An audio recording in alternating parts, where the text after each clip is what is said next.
tidak ada sentralistik, tidak ada pusat. Oleh karena itu saya minta izin ke Pak Pendeta Simon Koa agar kita mudah supaya kita dapat menggagas ide-ide sedalam mungkin. Oleh karena itu Bapak Ibu perlu dijelaskan dalam metode diskusi kita atau disebut MGD, fokus grup diskusi ini adalah dimulai dari titik tolak bahwa kita ini saudara.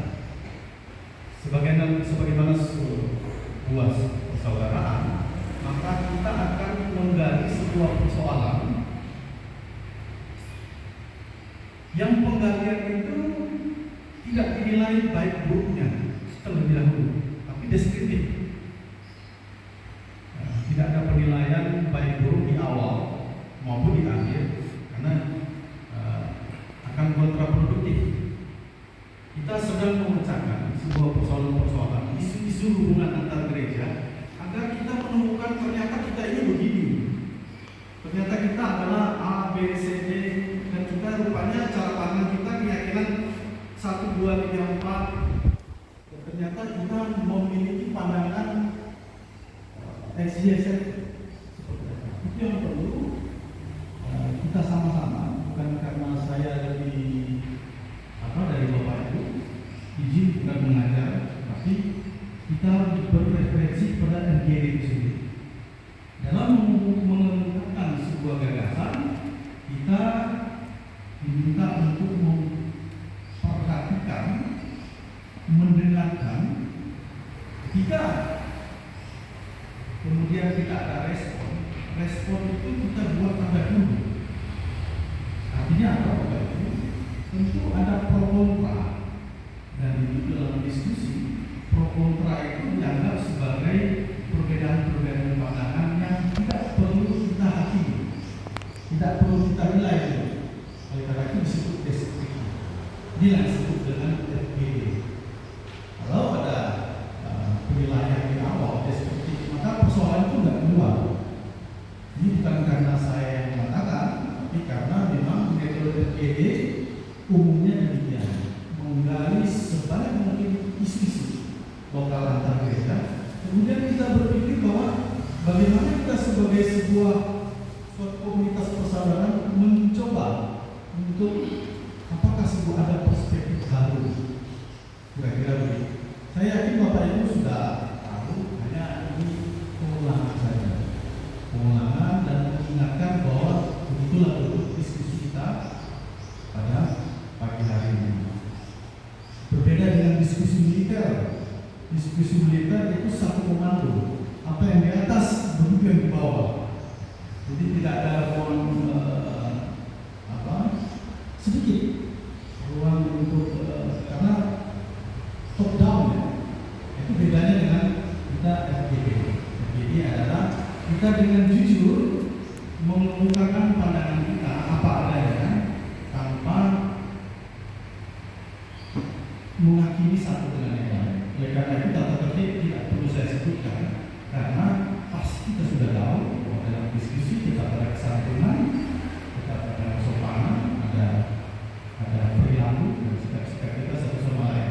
Karena intinya kita ini satu keluarga mencoba untuk apa sih yang menjadi persoalan bersama. Oleh karena itu tidak ada pergelahan, tidak ada penilaian, sekedar mengangkat menguji pandangan kita dan memunculkan mungkin ada perspektif baru. Dan kalau itu ada, nanti kita akan tuliskan di dalam bisa saja bentuk konsensus atau kesepakatan. Karena kalau ini terjadi, maka Kabupaten Sambas adalah gereja-gereja yang pertama melakukan konsensus hubungan antar gereja yang sudah dari puluhan tahun tidak pernah dilakukan, atau kalau pernah dilakukan biasanya lisan. Saya pernah tinggal di Sanggau, pernah tinggal di Melawi, pernah tinggal di Skadau. Tidak pernah saya dengar ada relasi antar gereja yang mau bersepakat terhadap konsensus tertentu. Belum pernah. Karena isu-isu sensitif, dan biasanya sensitif orang tidak mau membicarakannya. Nah, kita bicarakan. Ini untuk kemajuan kita bersama. Seperti apa sih pandangan kita tentang hubungan antar gereja? diskusi yang muncul. Oleh karena itu, alih-alih mengatakan bahwa saya gereja paling benar, saya punya pandangan doktrin paling benar, lebih baik kita mengatakan bagaimana kita menjalin kerjasama antar gereja dengan lain. Dan untuk menuju ke sana, penting untuk saya ceritakan latar belakang seperti karena saya mengambil metode FGD berdasarkan pemikiran dialognya David Bohm, yaitu seorang fisikawan sekaligus filsuf, sosiolog, dan teolog, juga meneliti tentang itu. Ini hanya satu metode saja.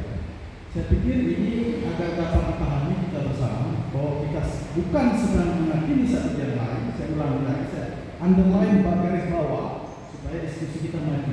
Tapi lebih kepada pertanyaan, apa yang dapat kita perbuat untuk bersamaan kita? Mohon maaf, izin bukan mengajar bapak-bapak yang lebih tahu tentu, karena berpengalaman di dalam bidang kerjaan, tapi saya sekedar menjelaskan metode diskusinya yang mesti kita laksanakan. Oleh karena itu, seolah-olah Tuhan Yesus lagi melihat kita dan bertanya kepada kita, hai umatku, sebagai anggota-anggota gereja, coba ceritakan kepada saya apa yang terjadi di antara kalian. Lalu kemudian kita mulai mengatakan kepadanya, tapi dengan jujur, bahwa pandangan kami begini dan bisa salah, bisa keliru. Dan oleh karena itu, mari sama-sama kita membangun secara konstruktif sehingga muncul pemikiran baru. Pasti Tuhan Yesus melihat kita sedang berdiskusi di tempat ini